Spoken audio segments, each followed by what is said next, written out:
Na consulta aberta de hoje, olhamos para um problema que afeta milhares de portugueses, o suor excessivo. Este que é um problema que pode mesmo chegar a ser um incómodo. Hoje queremos desmistificar este caso e perceber como é que se pode lidar melhor com ele. E para isso temos connosco a dermatologista Marta Ribeiro Teixeira. Marta, muito obrigada pela sua presença aqui no Porto Canal. Estamos de facto a entrar agora numa época mais fria, mas num passado bem recente lidávamos com o calor e o sinal mais óbvio do calor é a transpiração. É normal que isso aconteça? Sim. Bom dia, obrigada pelo convite. Sim, o suor é um mecanismo fisiológico que nos permite a termorregulação, ou seja, através da sudorese, nós permitimos a regulação da temperatura corporal, que é desejada nos 36, 37 graus.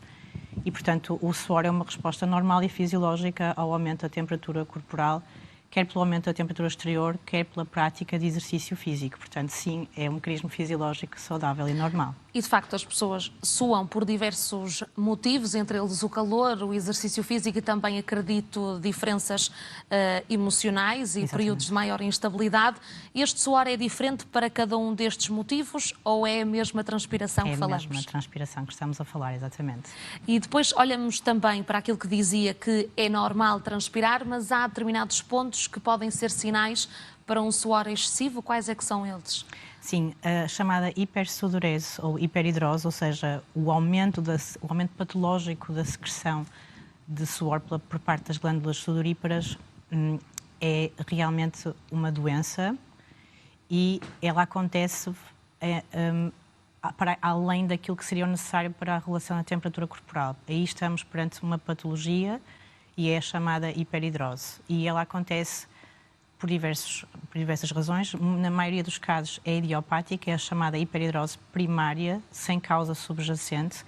Não se percebe muito bem quais serão as causas. Pensa-se que haverá uma base genética para esta hiperidrose primária ou idiopática. E depois temos a hiperidrose secundária, que essa sim está associada à patologia, a doenças. Acompanha outras doenças, que são de diversos, do foro endocrinológico, neurológico, medicamentoso.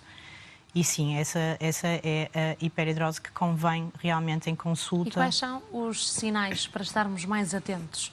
Os sinais são realmente aquelas pessoas que em repouso e com temperaturas, digamos que na ausência de um calor extremo, são pessoas que em repouso, sem estímulos, transpiram.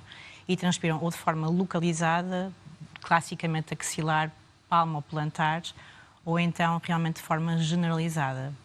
E pessoas que realmente têm um enorme impacto, uma alteração dramática da qualidade de vida, pessoas que realmente não conseguem vestir uma camisa, não é? Pessoas que não conseguem realmente dar um aperto de mão ou que mesmo no próprio trabalho condiciona imenso o trabalho, não é? Estamos a falar, imagine uma pessoa que trabalha diariamente com clientes ou que trabalha num restaurante e que tem as mãos permanentemente molhadas.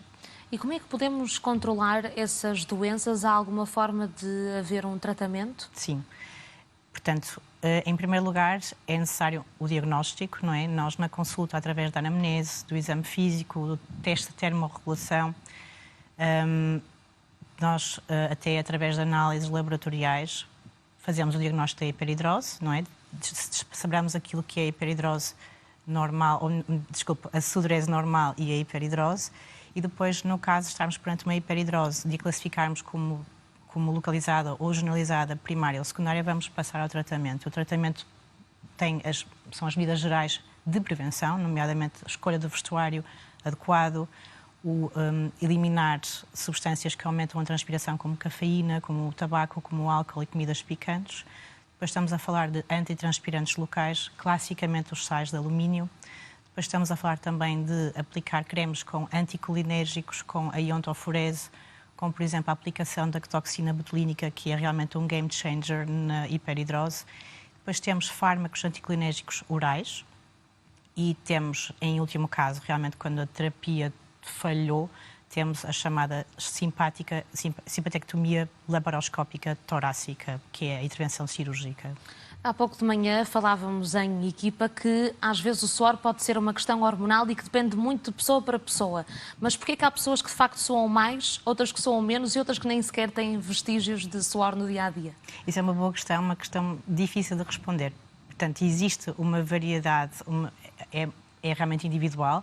Nós estamos a falar de influências genéticas, hormonais e até neurológicas. Estamos a falar até de patologia que pode condicionar isso. Estamos a falar, por exemplo, de de doenças endocrinológicas como o hipertiroidismo, que podem estar a condicionar uma hiperidrose, a obesidade, a hipertensão, a diabetes também pode condicionar a hiperidrose.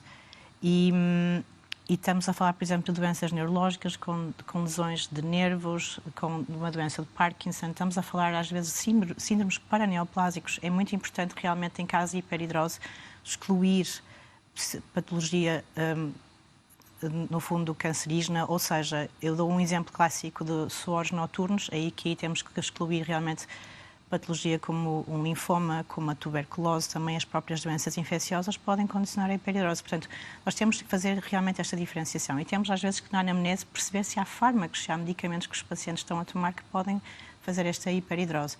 Portanto, sim, na idiopática sem causa há esta individualidade toda que é uma componente genética, hormonal, também de muita ansiedade. Muitas das vezes não encontramos causa, mas depois esta parte da secundária que é fundamental em consulta, realmente excluir todas estas patologias associadas. Há dois pontos fundamentais na menopausa, por exemplo, que afeta também muitas mulheres com a transpiração excessiva, também na adolescência. Como é que as pessoas podem lidar com este problema no dia-a-dia? Portanto, tem muito a ver com aquelas medidas gerais que já falámos, não é? Da escolha adequada do vestuário, de o evitar as substâncias que vão... O desodorizante pode ter também algum impacto? Sim, sem dúvida. A desodorizante, mais nos casos da bromidrose, que é a hiperidrose associada a um cheiro desagradável, mas, sobretudo, mais que o desodorizante, o antitranspirante, aquilo que eu falei à base dos sais de alumínio, que ainda são importantes no tratamento da hiperidrose. Sim, passa muito pelos antitranspirantes e pelas medidas gerais. Depois, nos casos mais graves, nós temos que recorrer a fármacos, não é? Fármacos tópicos, mas muitas das vezes fármacos orais, os chamados anticolinérgicos, que são usados no tratamento da hiperidrose. E a indústria farmacêutica está, de facto, preparada? Esses medicamentos têm um efeito real? Sim, os fármacos são realmente eficazes. O problema destes fármacos é que, em alguns doentes, eles estão associados a efeitos laterais. E efeitos laterais esses que, por vezes, nos levam a ter que parar o tratamento. Estamos a falar de secura das mucosas, estamos a falar de problemas de obstipação, de micção, problemas de concentração, problemas às vezes até de tensão, porque são fármacos que realmente vão interferir com o sistema nervoso simpático, portanto, associados a efeitos laterais. Marta, para terminarmos também olhar para aquilo que é o efeito diário do banho, em excesso pode ser um problema? Há forma de prevenir este uso excessivo para a pele?